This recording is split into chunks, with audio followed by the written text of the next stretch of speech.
in TV land? It's your boy Freelancer Joe, and it is once again time of the week for Drinks with Joe. Oh, hold on, I just forgot to do this. Yeah, Drinks with Joe.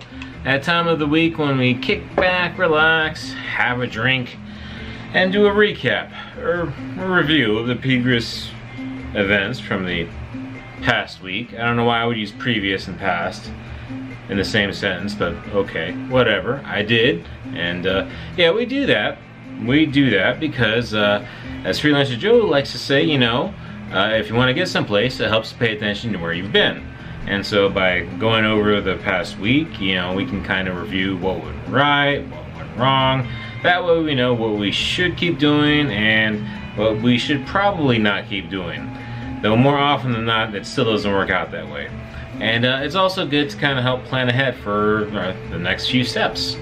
But yeah, so since this is Drinks with Joe, let me go ahead and start pouring that drink. Now, I was actually thinking about switching over to some whiskey, because I like me some whiskey.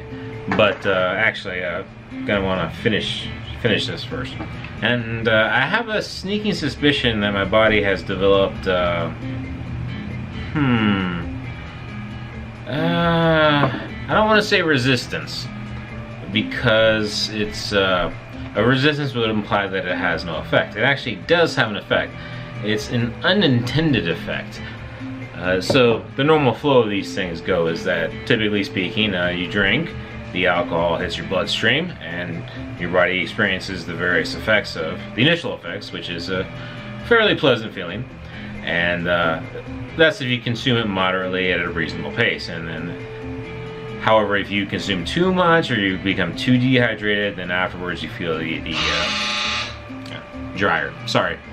afterwards you feel the hangover, the dreaded hangover in some cases. However, I do not feel the bliss effects anymore. Instead, I feel like I get a modified form of the hangover before the hangover. It's really strange. That's my suspicion, is that it's actually related to just my body developing a intolerance, I guess, for vodka. Now, the what's the word? What's the word for the people who don't like alcohol?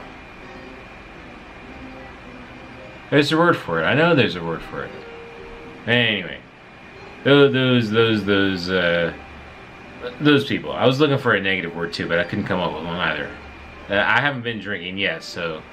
But anyway, they would say, well, you know, technically alcohol is a poison, so you probably shouldn't be drinking it anyway. But I was thinking back to my company party, and well, there was probably vodka there, but since it was a special occasion, I switched to the whiskey, and I was doing whiskey, and I was definitely getting the pleasant effects from alcohol then. Don't worry, I took an Uber back home.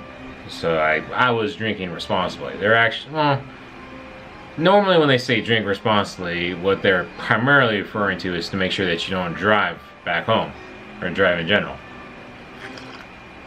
while under the influence. But that's the first part. The second part is actually don't drink so much that you make yourself sick, or that you do something stupid. It's been a while since I've gotten to the point for that second one. But then again, maybe I drank so much that I've forgotten the last time I got to that second part. So, But yeah, that was kind of a theory that I've been thinking about for a while now. Not extensively. I don't think about alcohol all the time. I don't know, it's something that's been rolling about, because it's actually quite bothersome.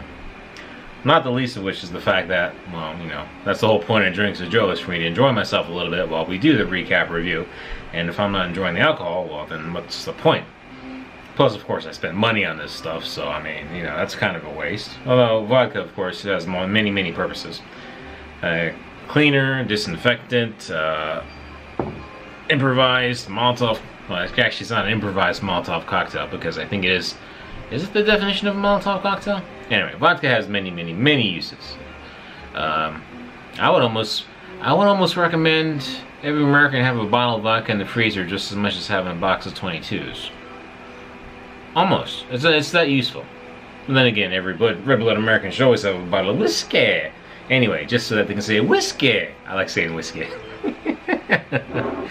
I think that might have actually surpassed my fun from saying Ubuntu and distributable. Unfortunately, I can generally only do it on Drinks with Joe episodes. So, anyway, but I'm babbling on. How are you doing on this fine and wonderful and glorious Saturday? What time is it? What time is it? It's 2 o'clock. I've been a little slow today. I'm getting into this. Oh, that just means it's closer to the PM, the proper time window when you should be drinking. What have I been doing? I did my chores, and you heard the buzz go off, so that was the dryer. I've actually been trawling on some wiki site that I found after I was trawling on Imgur, something called the SCP Foundation, Secure, Contain, Protect. It's pretty cool, actually. I mean, a bunch of people just make contributions to some sort of universe where there's a bunch of anomalies. Fictional universe where there's a bunch of anomalies, and it's like a mix of like horror and science and religion and philosophy. I'm not too deep down the rabbit hole, but it is kind of good. And I admit, it's been a while since I've actually gotten to the point where I've read a lot. Of course, since it's contributed to by many writers, different people, I should say. I'm not going to go so far as to call them writers, even though they've written a lot. One thing is that the style, the approach is different for lots of them. So, you know, some click better, some don't, and then there's the actual subject matter. I mean, the stuff where they talk about, you know, what is reality and blah blah blah. It's a little too blah blah blah. And then the other ones where they kind of talk about these mysterious creatures that kind of, they don't call them angels, but like, they sure sound and behave like angels, especially with the smiting and the whole Abrahamic thing going on. That's kind of cool. Well, they also make references to aliens. I haven't gotten that far into the thing yet, so yeah, we'll see. I'm a fan of that kind of thing. I mean, as cringy as something like Supernatural is, very often, I mean, I like some of the ideas. It kind of interests me. It catches my fancy, I should say. But it is a fine and wonderful Saturday here right now. I mean, it is gorgeous. Gorgeous outside. I'm sure some people will say it's a little cool.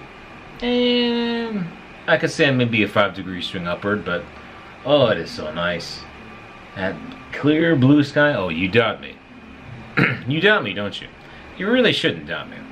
No one should doubt me. Well, you can go ahead and doubt me. That I think actually, now I say that, there probably, you know, should always be at least one person that doubts me, so I can say, nee, see, you're wrong. Here, let me go ahead and show you.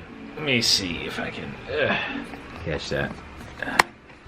Oh, look, I'm gonna have to stand up. You can't see that blue sky. Yeah. You see that blue? That is the blue I'm talking about. When I always talk about sky blue being my favorite blue. I mean, there is just something about that color that just soothes my soul.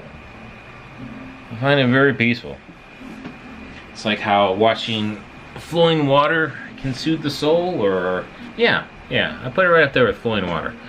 Then again, flowing water I guess could also be blue too. Or should it be clear?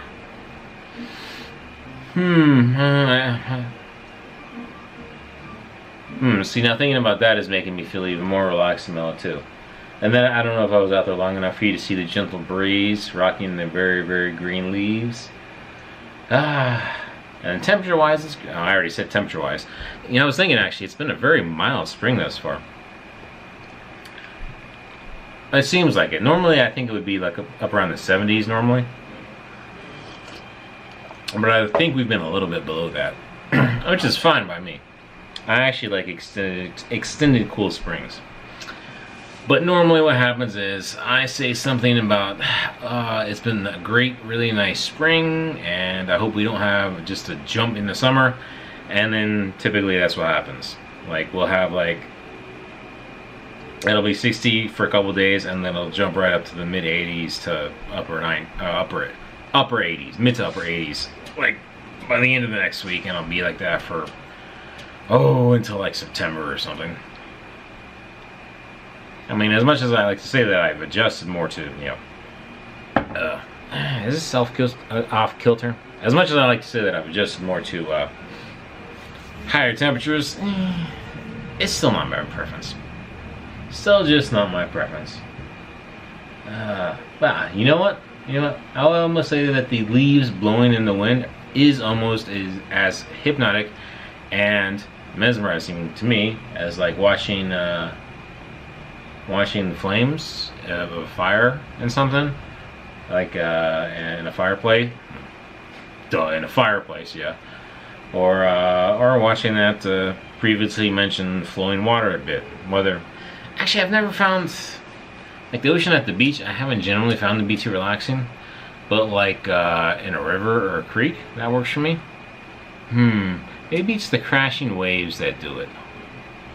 I guess if you're like out on a boat or something in the middle of the ocean, it would work. But yeah, crashing waves at the beach. I think that's what does it to me. Or maybe just because normally there's always lots of people at the beach whenever I go. And I find them somewhat distracting. Whereas, from my view right now, it's pretty easy to ignore people. And, it's easy enough to find sections of a river where there aren't people that bother you. So, yeah.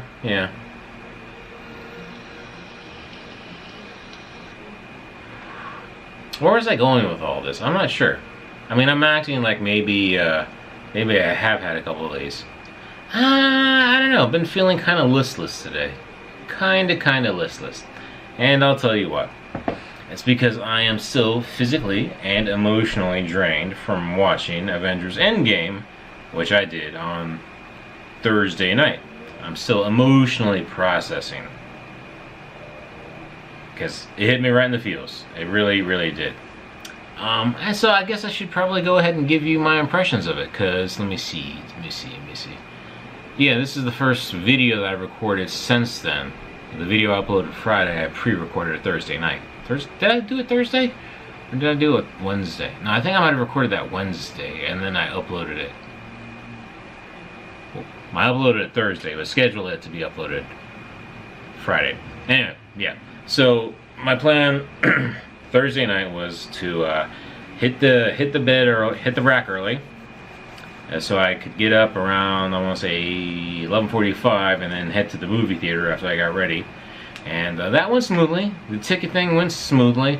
I ordered online through the phone, but their little automated reader thing wasn't working, so I still had to interact at the cashier a little bit. But that was fine. Nice, comfortable seat. A little bit closer than I would have liked. It was like at the midpoint. I would have liked it maybe 1 or 2 rows back. But yeah, I mean, let me see what else about the theater. A little warmer too than I would have liked it. But the viewing audience was good, and the screen was good. There were no technical difficulties, and overall, wow. I mean, I kind of kid about the physically and emotionally draining part. Although the physically draining, I guess, kind of makes sense, because right after that I went into work.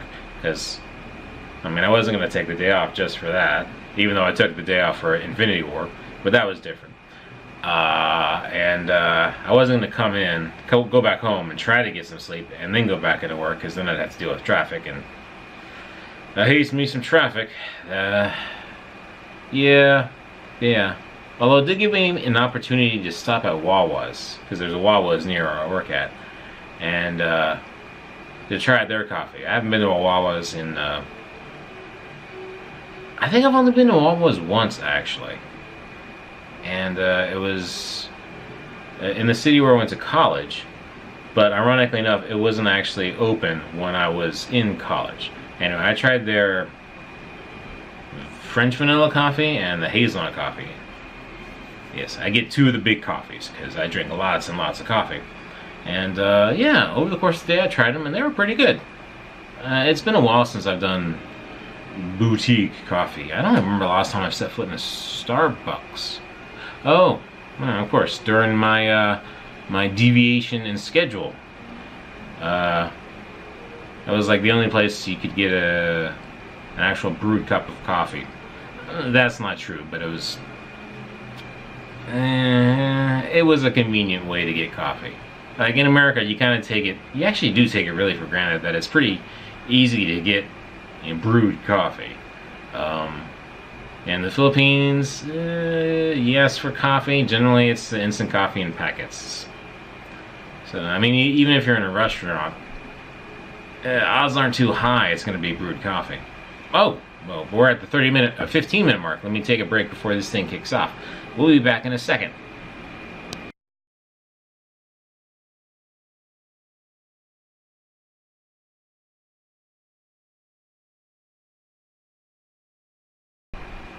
Ooh yeah, and we are back. I hope you like the meme.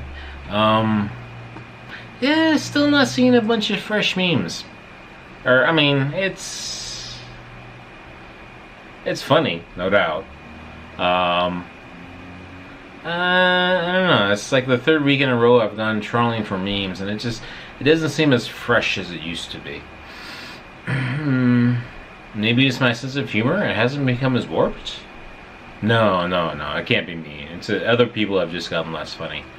Although to be fair, I'm sure lots of people are watching Endgame this weekend, which they should be, and probably preparing for that Game of Thrones episode, which is supposed to be really big and awesome. Not a Game of Thrones guy myself. But yeah. So my overall thoughts on Endgame. Well, first of all, I'm going to say, well, I will try to keep this spoiler free. You know, as this starts to kick in more, I can't really vouch for that.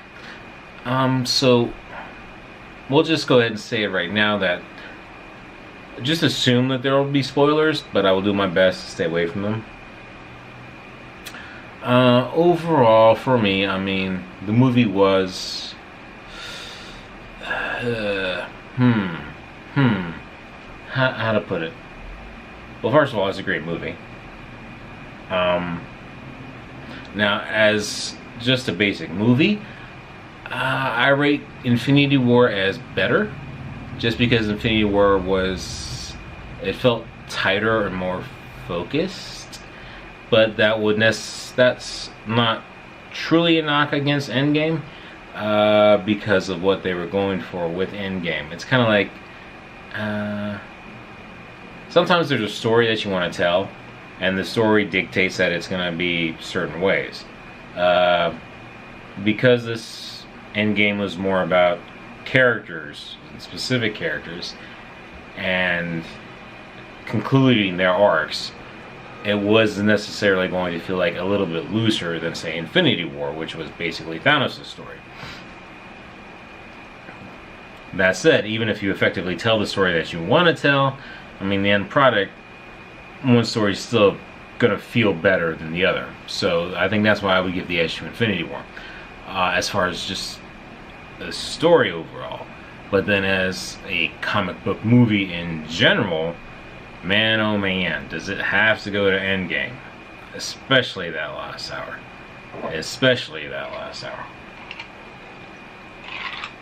I mean, with that last hour, you really have to wonder, is there even a point? What can they possibly do next if they ever wanted to do another, like, ensemble type movie, right? Because one of the big knocks against these blockbuster type movies, superhero movies, or science fiction movies like Star Wars is like, usually the ending battle is just a big CGI mess. And it was a big CGI affair in Endgame, to be sure. But not necessarily a mess, though there were parts that were blurred. Only because, you know, they had to quickly get from here to here to here. It's not that they didn't want to show. It's just that they just didn't have the time to show it. And when you consider the movie was at 3 hours anyway, you can sort of kind of, you know, accept that. Plus, once it comes out on home video, I mean, you can just pause, you know, freeze frame it all you want, so you can't knock it too much. But I mean, the scope of it, was just impressive. Just impressive. That just, like I said, it's part of why I'm emotionally processing it. And so one review I saw had brought up the fact that there were many hints from Robert Zemeckis, if you remember the Back to the Future movies, as well as Steven Spielberg. And I saw the Zemeckis part like smack dab in the middle, which makes sense because, well, again, I'm trying to stay away from spoilers, but if you've seen Back to the Future, there are certain antics that happen that you'll also kind of see, not necessarily replicated, but what is it? Hinted at? No, not hinted. Shadowed? Kind of copied so much, but you can see similarities, right? And likewise, I didn't see the Spielberg part reference until like the end, though. And if you saw Ready Player One, the big end scene there, that's the Spielberg reference, mimicking. You can see references in Endgame to that particular scene, but let's just say that it wasn't a copy, because what Endgame did was much more impressive and much better, at least in my opinion. But maybe that's just the characters held more sway to me. But really, it's not just about the comic book aspects of it. This was a conclusion of sorts to the last 10, 11 years, maybe last 21 films. And yeah. Again, don't want to spoil it, so I guess how I feel about it, I guess the easiest way for me to explain it is if you watched Lord of the Rings and Return of the King. I mean, I guess maybe if you're a good reader, you would get the same feeling maybe if you from reading the books, because I mean that's what the movies were, adaptations of the books, and they did deviate quite a bit in many areas, but at least in the ending they were pretty close. Although it's been a while since I've read the books, so I could be wrong, but I'm pretty certain I'm right. Anyway, the point at the ending of Lord of the Rings: Return of the King, and alright, you can't blame me for this being a spoiler, because the books have been out forever as well as the movies. Anyway, so what is it? The last of the elves are ready to get in that last boat to Valinor, and Gandalf is going to go too. And they're also bringing Bilbo Baggins, since he was a ring bearer. He was free to go. He was allowed to go with the elves to Valinor. So you know, the guys that went on, or the hobbits that went on the quest are there. Frodo's there, of course, because you know it's his uncle Bilbo, and Sam is there, and Merry and Pippin are there. And Bilbo boards the boat, and then Gandalf says, "Oh, Frodo, it's time." And then people realize, wait, Frodo's going too? And of course Frodo could go because he was also a ring bearer, but I mean, Bilbo was going because he's like super old and might not even make the journey, who knows, but you know, Frodo's still in his prime. He could, you know, he could live his life. And that was the point, really, right? So Sam, I mean, he gets the happy ending. He gets the wife, and he gets Rosie, the wife, and he has the cute little kids running around, you know. But Frodo couldn't, because he had been scarred so much by the burden of carrying the ring into Mordor. Indeed, it had actually, there was a line alluded to during the movie, was that that journey would cost him his life. And, you know, most people kind of take that literally. But, you know, he was dead inside, basically. And even though it looked like he was okay, it's much like a person who suffers from depression. I mean, they put on that face for other people, but inside they're dead. And so maybe going to Valinor, at least in his estimation, was going to be for the best. Otherwise, he would have been there, and he would have been, well, he would have been unhappy, but he also could have been possibly a darkness upon the people around him too. And it's just kind of messed up when you think about it, because then instead of being a darkness on them, he's going to go be a darkness in the Valinor folks, because there was no guarantee he was actually going to feel better in Valinor. But anyway, yeah. The point being is that Sam got a happy ending, and even though Frodo accomplished his task, and it's sort of a happy ending because it's really an honor to be able to go to Valinor. Valinor is supposed to be like a sweet place, but it isn't a happy ending in ways. But it was also the only way it could have been, right? You see what I'm saying? It's very complicated and nuanced, which of course is part of what makes, you know, Lord of the Rings, you know, something I really, really enjoy. But it also kind of explains why I'm feeling what I'm feeling about Endgame. Because the ending is very much like that too.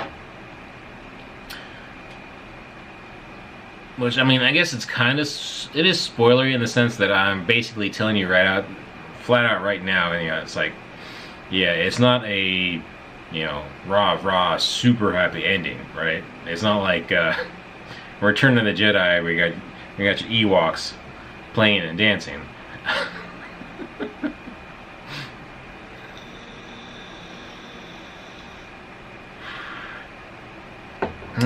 So it was and it wasn't. But it's kind of hard to argue against it, because you can. Especially for people who really super love the characters. And you can't blame them. I mean, these characters, Iron Man and Cap, Thor, just the movie-wise, you know, being portrayed 10 years by these characters. You've seen them on screen, you spend time with them.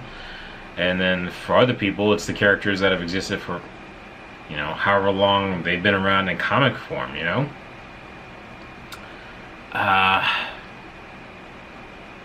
But it could also be one of those things where, you know, because as I said, I'm seeing parts where it's like, well, where else could they could have gone other ways, but, you know, is this really the wrong path to go?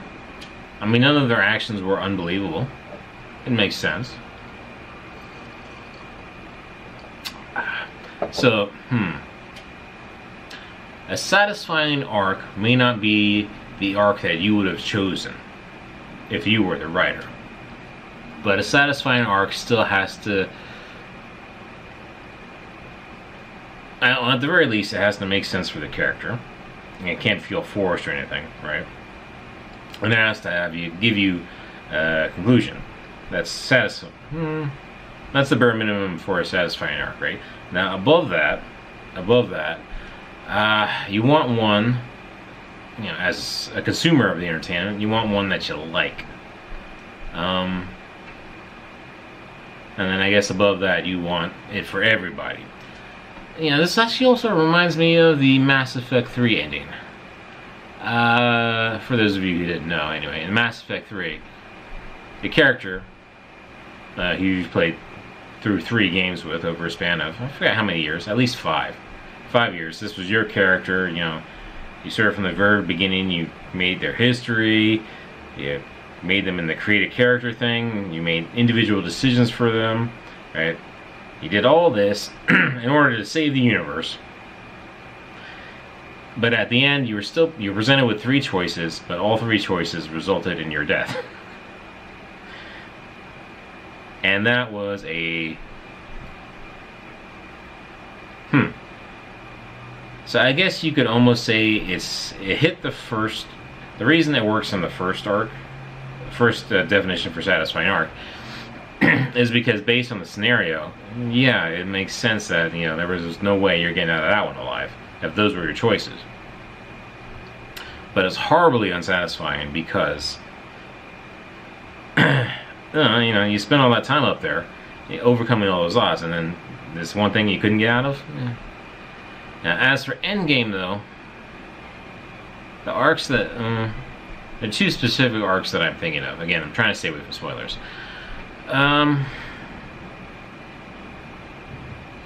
One was, you could argue, was fairly happy, at least for the character, and it made sense. And the other one, it made sense too, and I guess in a way, yeah, that one arc is very closer to that Mass Effect instance that I'm talking about, now that I think about it. But in a way, I guess it works.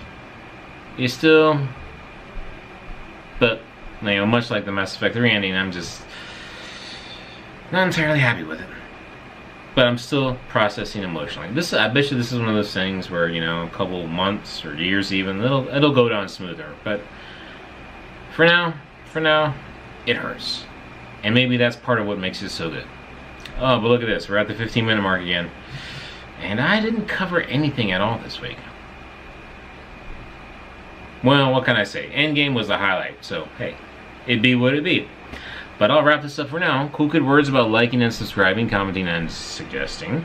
I certainly hope you enjoyed this episode and this drink with me, and hopefully whatever your drink was.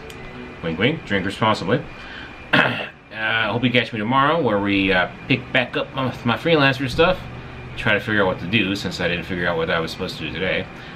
But until the next time you join me, take care and God bless.